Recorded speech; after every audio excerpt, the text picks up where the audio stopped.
तव्हांखे हिकु दफ़ो ॿीहर अपडेट कंदा हलूं त रुस्तम में महर बिरादरी जे ॿिंदुरनि में झेड़े दौरान वधीक हिकु ॼणो क़तल थी वियो, जंहिं बाद माजी विलनि जो अंग टे थी वियो।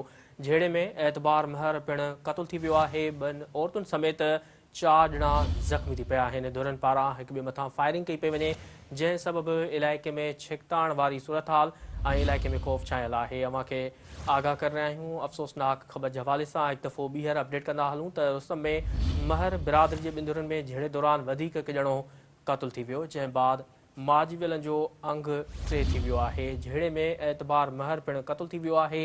ॿिनि औरतुनि समेत 4 ॼणा ज़ख़्मी थी पिया आहिनि। धुरनि पारां हिक ॿिए मथां फायरिंग कई पई वञे, जंहिं सबबि इलाइक़े में छिकताण वारी सूरत हाल ऐं इलाइक़े में ख़ौफ़ छायल आहे। इंतहाई अफ़सोसनाक ख़बर जे हवाले सां हिकु दफ़ो ॿीहर असां पंहिंजे नाज़रीन खे अपडेट कंदा हलूं त रुस्तम में महर बिरादरी जे ॿिंदुरनि में झेड़े दौरान वधीक हिकु ॼणो क़तल थी वियो, जंहिं बाद माज विलनि जो अंग वधी टे थी वियो। झेड़े में एतबार महर पिणु क़तल थी वियो आहे। ॿिनि औरतुनि समेत 4 ॼणा ज़ख़्मी थी पिया।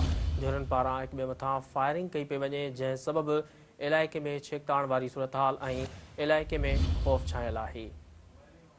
वधीक तफ़सील मालूम कंदासीं। टेलीफोन ते मौजूदु आहे रुस्तम खां सिंध टीवी न्यूज़ रिपोर्टर वली मोहम्मद भयो। जी वली मोहम्मद, हिकु दफ़ो ॿीहर हिन ख़बर जे बाबति अपडेट कजो त माजी विलनि जो अंग वधी टे थी वियो आहे। हा जी बिल्कुलु, मां तव्हांखे ॿुधाईंदो हलां त अॼु सुबुह सां रुस्तम भरिसां ॻोठ आमिल महर में महर बिरादरीअ जी ॿिनि धुरियुनि में झेड़ो थियो आहे, जॾहिं त ॿई धुरियूं पाण में सॻा सौट आहिनि ऐं उन्हनि जा जेके आहिनि 3 ॼणा क़तल थिया आहिनि। हिकु धुर जो जेका गोसबख्श महर जी धुर आहे उन मां 2 ॼणा क़तल थिया आहिनि, राहिब ऐं जेको आहे सो गुलाम सरवर। जॾहिं त ॿी धुर जेका आहे उहा आहे अली मोहम्मद महर जी, उनजो जेको आहे सो एतबार महर जेको आहे क़तल थियो आहे ऐं गोसबख्श महर जी जेका धुर आहे उनजो जेको हिकु ॼणो क़तल थियो आहे ऐं 5 ॼणा ज़ख़्मी थिया आहिनि ऐं ॿी धुर जेका आहे उनजा 2 ॼणा क़तल थिया आहिनि। जेके ज़ख़्मी हुआ उन्हनि में जेके आहिनि हिकु मासूम नींगरी शामिल आहे ऐं 2 औरतूं ऐं जेके आहिनि 2 मर्द शामिल आहिनि, जिन खे RSC चक अस्पताल पहुचायो वियो, हितां रेफर करे उनखे सखर जी अस्पताल मोकिलियो वियो आहे।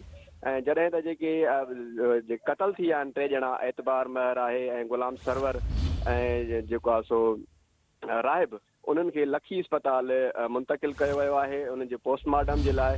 ऐं जेको आहे सो जेके धुरियूं आहिनि हिन वक़्तु बि मोर्चा बंदि आहिनि, छो त उनजो ॿुधायो थो वञे, इलाइक़े वासियुनि ॿुधायो त घर बिल्कुलु आम्हूं साम्हूं आहिनि ऐं आम्हूं साम्हूं हुअण जे करे फायरिंग हले पई हींअर बि ऐं वधीक खून रेज़ीअ जो जेको आहे सो अंदेशो आहे। जी भयो तफ़सील ॾियण लाइ वॾी